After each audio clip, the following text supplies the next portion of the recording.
보자. 좀 아까 1조시간이란 녀석은 계절과 관련되어 있다라고 했잖아. 식물의 입장에서 하늘에 떠있는 태양, 햇빛이 비추는 시간을 느껴. 그래서 한참 떠있네. 아, 지금 계절이 여름이구나라고 판단하는 거야. 1조시간입니다. 그래서 예를 들어서 꾀꼬리나 종달새 같은 새들은 언제 번식하냐면 봄에 번식해요. 봄인 거 어떻게 알아? 따뜻해지면? 따뜻해졌다가도 왜 3원, 4원 알죠? 또는 봄에도 왜 추운 날도 있잖아. 온도를 가지고 판단하는 게 아니라는 게 중요해. 생물들이 온도 가지고 계절을 판단하는 게 아니다라는 게 중요합니다. 그래서 온도는 그날 다를 수 있지만 태양이 떠 있는 시간은 달라지지 않아. 천체학적으로 봤을 때 그래. 그래서 태양이 떠 있는 시간, 즉 1조 시간을 가지고 계절을 판단합니다. 그래서 1조 시간이 점점 길어져. 무슨 말이야? 겨울이 지나고 하루가 낮이 되게 짧았는데 다시 낮이 조금씩 길어지기 시작하네? 봄이구나. 판단하는 겁니다. 송어하고 노루는 가을에 번식을 해요. 가을인 거 어떻게 알아? 낮이 딥다 길었는데 낮이 조금씩 짧아져. 가을인 겁니다. 여름에 정점을 찍고 가을로 가고 있나 보다. 그래서 1조 시간을 가지고 자신의 산란 시기, 생식을 해야 될 시기를 결정한다는 겁니다. 그 이유는 1조 시간이 성호르몬 분비에 영향을 주기 때문에 그렇습니다. 그래서 각 생물마다 언제 성호르몬이 많이 분비되는지가 결정이 되어 있어요. 그걸 이제 인식을 하는 겁니다. 자, 그 다음에 겨울잠 얘기가 나오는데, 자, 온대 지역의 곤충, 겨울잠을 잔다. 곤충도 그렇고, 왜? 내가 곤충이야. 겨울에 너무 춥잖아. 얼어 죽잖아요. 그래서 겨울에는 땅 속에 또는 나무 껍질 속에 숨어가지고 겨울을 나요. 겨울 납니다. 그럼 자기가 겨울인 걸 인식할 때 어떻게 한다? 1조 시간이 굉장히 짧은 걸 가지고 겨울인 걸 판단해서 숨는다는 거죠. 자, 곤충들은 1조 시간이 짧은 겨울에 겨울잠을 왜 잘까요가 두 번째 이슈입니다. 겨울잠 왜 잘까? 겨울잠 왜 자지? 자, 겨울잠에 대한 이슈인데, 겨울잠은 두 가지 이유로 잡니다. 첫 번째는 자신의 체온이 너무 떨어져서 물질 대사 자체가 안 돼. 변온동물들입니다. 개구리, 도마뱀, 뱀! 특징이 뭐야? 변온동물이야. 주변의 온도가 4도야. 내 몸의 온도도 4도입니다. 4도에서는 효소가 잘 작동하지 않아요. 효소가 잘 작동하지 않으면 물질 대사 따위 하지 못합니다. 밥을 먹었다 쳐! 소화를 못 시킨다는 뜻이야. 그지? 밥을 먹으면 죽을 수 있습니다. 그래서 그냥 잠을 자는 거예요. 그래서 그런 이유로 잠을 자는 게 변온동물들. 주로 변온동물들은 이런 이유로 잠을 자요. 근데 곰도 겨울잠을 자는 거 알아? 곰도 겨울잠을. 곰이 변온동물인가? 털 막 나있고 걔 변온동물 아니야. 정온동물이야. 사람처럼. 걔는데 왜 겨울잠을 자? 맞아. 먹을 게 없어서. 겨울잠 자는 두 번째 이유. 먹이가 없어. 겨울이라 다 겨울잠 자. 다 들어갔어. 안 보여. 자기도 먹을 게 없잖아. 그래서 자기도 잠으로 해서 먹이가 없으니까 잠으로 해서 물질 대사를 최소화시키려고. 물질 대사가 안 되니까 겨울잠 자는 게 있고, 얘는 겨울잠을 자서 물질 대사를 최소화시키는 겁니다. 원인과 결과가 다르죠? 안 되니까 원인, 결과. 겨울잠을 물질대사가 안 되니까 겨울잠을 자는 거고 겨울잠을 자서 그 결과 물질대사를 낮추는 거고 다르죠?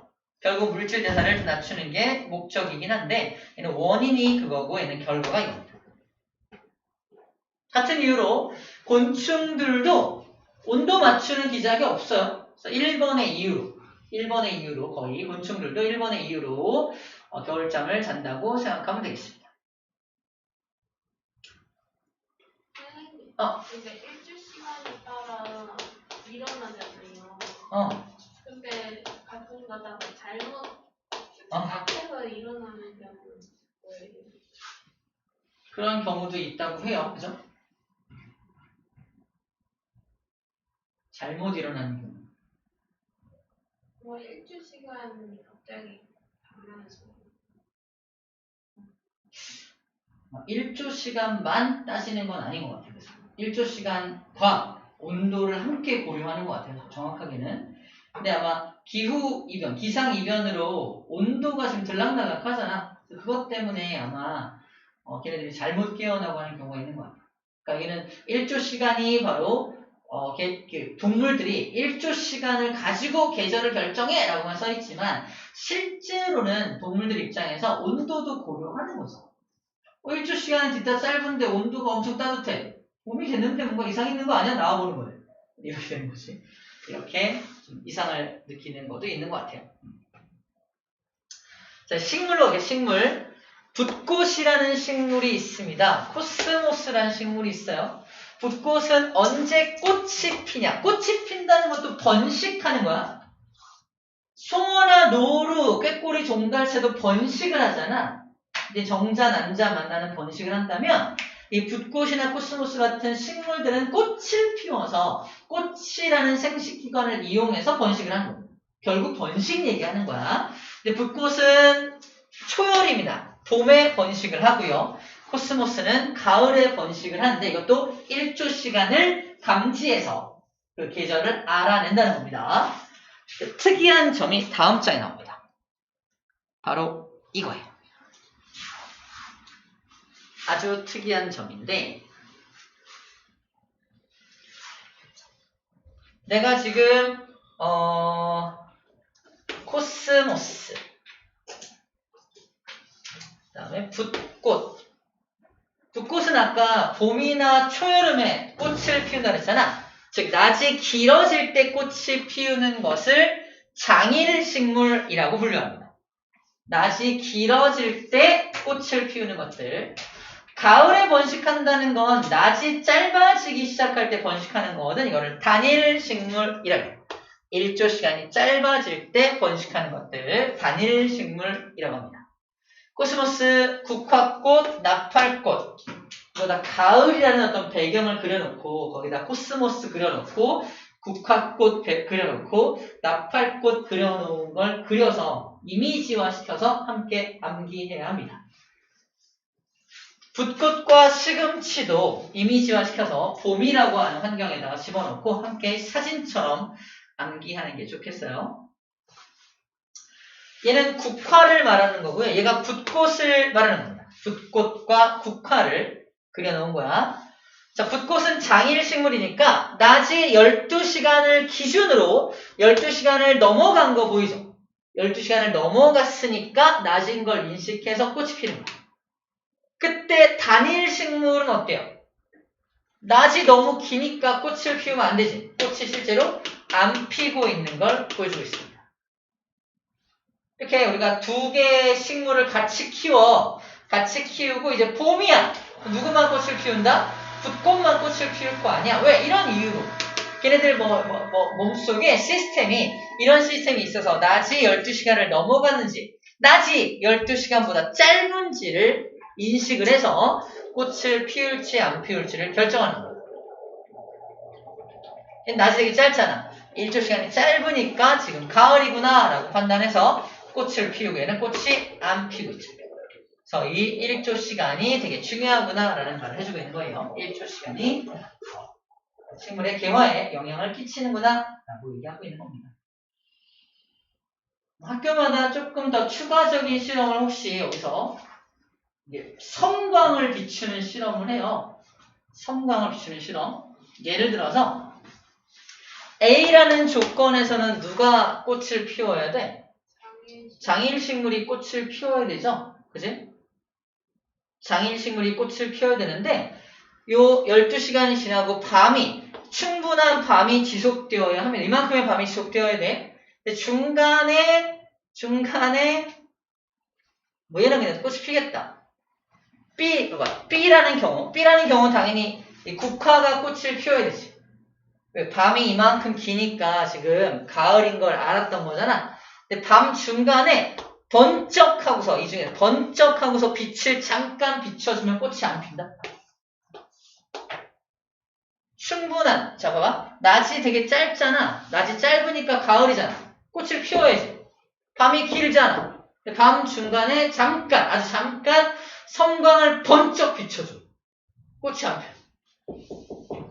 봐봐. 지금이 7월달이고 다음 달, 다다음 달 9월달이면 가을이잖아요. 내가 국화꽃을 재배하는 사람이야. 모든 국화가 9월에 다 필 거야. 근데 소비자가 저희 거는 10월에 주세요. 그러는 거야. 한 달 동안 국화꽃이 다 잘 펴 있을까? 시들 거 아니야. 그때 쓰는 방법이에요. 9월달 밤에 잠깐 섬광을 비춰. 번쩍. 꽃이 안 펴. 한 달 내내 꽃이 안 펴. 10월달 돼서 이제 출고가 이제 얼마 안 남았을 때 그때 섬광을 안 비추면 그때 꽃을 피우는 거지. 그럼 신선한 꽃을 출하시킬 수가 있겠다. 이럴 때 이용합니다. 자, 이때 이거 중간중간 이거를 좀 어려운 말로 암기 지속 시간이라 그래. 암기 지속 시간을 조절해서 꽃이 피는 시기를 조절할 수 있습니다. 약간 심화 개념이긴 한데 혹시라도 학교에서 좀 심화로 배울까봐 좀 알려주는 거예요. 섬광이라는 걸 비추면 이 시스템을 내가 일부러 깰 수도 있다는 얘기를 하고 있는 거예요. 그래서 이 정도까지 하면은 여기 나온 내용들은 다 이해를 했다고 볼 수 있습니다. 자, 이제 나머지 4개는 빠르게 갈게요. 빠르게 합시다. 온도와 생물의 관계. 온도. 일로 와봐. 자, 아까 했던 얘기입니다. 온도에 따라서 물질사가 너무 안 되잖아. 그래서 아까 겨울잠 잔다고 그랬죠? 그래서 온도에 따라서 동물 같은 경우는 겨울잠을 잡니다. 개구리, 곰, 박쥐, 다람쥐. 개구리 같은 경우는 아까 물질대사, 아까 변온동물이죠. 하지만 곰이나 박쥐도 포유류니까 정온동물입니다. 다람쥐도 정온동물이야. 그래서 변온동물과 정온동물 모두 추운 겨울이 오면 겨울잠을 잔다라고 한 줄로 써있지만 우린 뭐까지 알아야 돼? 얘네가 겨울잠 자는 이유와 얘네들이 겨울잠 자는 이유가 달라라는 것도 함께 알고 있어야 한다라고 아까 말했던 겁니다. 겨울잠 자는 이유가 좀 달라라는 거고요. 또 기러기 같은 철새들은 계절을 감지해서 적합한 온도인 곳으로 날아가죠. 동물이 온도에 대해서 적응한 예가 됩니다. 또 나마쿠와 카멜레온이라는 녀석이 있는데 온도가 너무 높으면은 몸의 색깔이 밝아져서 열을 방출한다. 몸의 색깔이 밝아지면 왜 열이 방출되죠? 조금 다른데 몸의 색깔이 밝아지면 햇빛을 반사시켜요. 더 이상 내 몸에 빛이 들어오지 못합니다. 그래서 오히려 방출량이 많아진다고 표현하고 있는 거야. 반대로 온도가 낮아. 내 몸 색깔을 어둡게 만들면 빛을 막 흡수합니다. 흡수하니까 온도를 올릴 수가 있는 거예요. 그래서 이렇게 빛을 이용해서 자기 몸의 온도를 맞추는 시스템이 되어 있는 것들도 있습니다. 자, 추운 지방에 사는 것들은 깃털이나 털이 많이 발달되어 있고요. 지방층도 굉장히 두꺼워서 몸집이 되게 커요. 몸집이 큽니다. 추운 지방 사는 거 못 떠올리면 돼. 북극곰 같은 거 떠올리면 됩니다. 북극곰이 털이 굉장히 많고 몸집도 엄청 큰 이유가 이런 이유 때문이다 라고 생각하면 되겠어요. 자, 그 다음에 몸의 말단부인데 봐봐. 이건 그림을 다시 볼게요. 이게 바로 여우인데요. 세 마리 여우가 있습니다. 가운데 여우가 기준이야. 얘가 기준이고요. 얘가 추운 곳으로 이주해 갔어.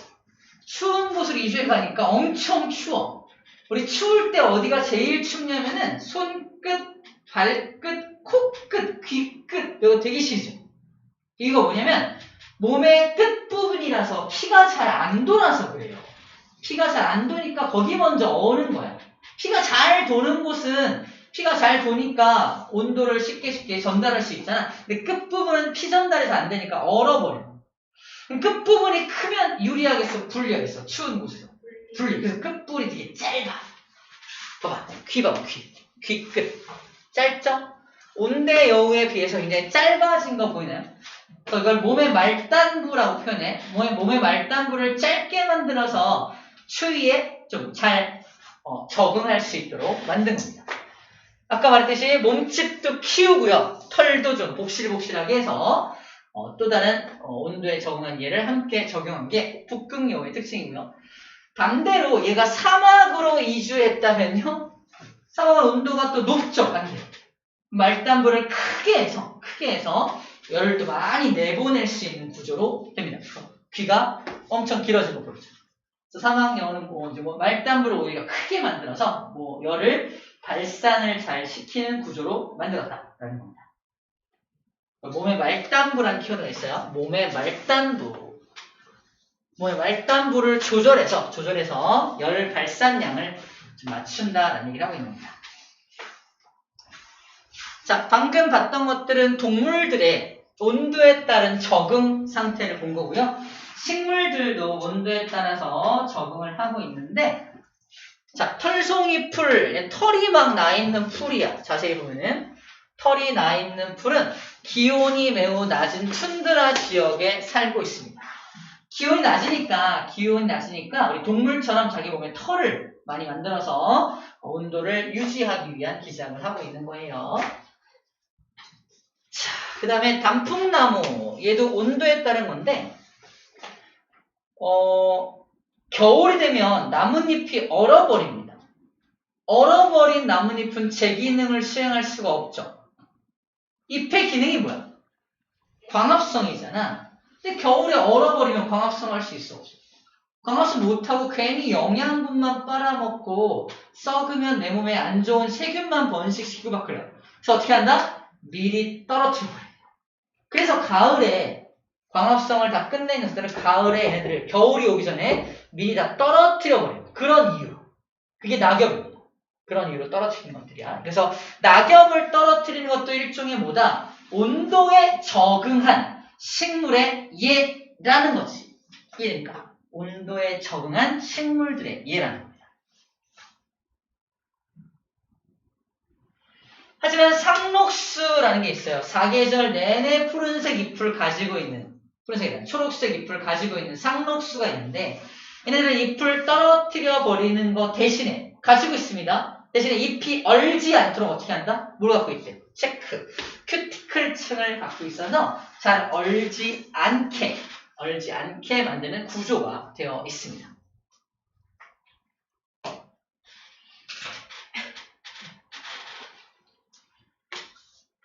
낙엽 떨어지기 전에 색깔 바뀌죠? 색깔 바뀌는 건 아까 잘 얘기했었어요. 잎이 초록색인 이유는 엽록소라는 색소 때문이라며 온도가 낮아지면 그 엽록소가 다 파괴됩니다. 엽록소가 초록색이 엄청 진한 초록색이라 그 안에 숨어있는 색깔이 전혀